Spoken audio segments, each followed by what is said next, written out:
حضرت شیخ الحدیث صاحب رحمہ فرماتے ہیں کہ ہمارے والد صاحب کی عادت یہ تھی کہ پیسہ نہیں دیتے تھے. ہمارے بچے کیوں بگڑتے ہیں؟ ہم ان کو پیسے دے دیتے ہیں. وہ کیا لیتے ہیں بچے کیا لیتے ہیں؟ ہاں جی موبائل.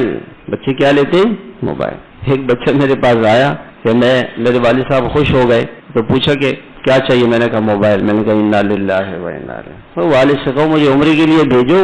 عمرے کے لیے بھیجو نا، یہ کہو والد صاحب سے. موبائل سے کیا کرو گے؟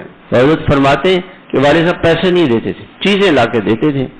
اور کبھی ہمیں اگر کسی بزرگ نے کوئی ہدیہ دے دیا تو اب وہ پوچھتے تھے کہ پیسوں کا کیا کرو گے؟ تو ہم کہتے تھے جی اس سے بادام خریدیں گے اور اس سے جو ہے یعنی یہ خریدیں گے. اور پھر ہم کہتے تھے کہ آپ کی خدمت میں فلاں بزرگ آتے ہیں، ان کو ہم ہدیہ دیں گے، ان کو مٹھائی ہدیہ دیں گے. اپنے بچوں کو عادت ڈالیں صدقہ کرنے کی، پیسہ نہ دیں. جو دیں، فرمایا مجھے خود دیتے تھے پیسے اور جا کر کے امی سے کہتے تھے کہ میں نے آج زکریا کو پیسے دیے، دیکھنا ہی کرتا کیا. اماں اتنی ترغیب دیتی تھی بیٹا کیا کرنا ہے، چند دنوں کی تو دنیا کی زندگی ہے، کیا رکھ کے پیسوں کو کرو گے.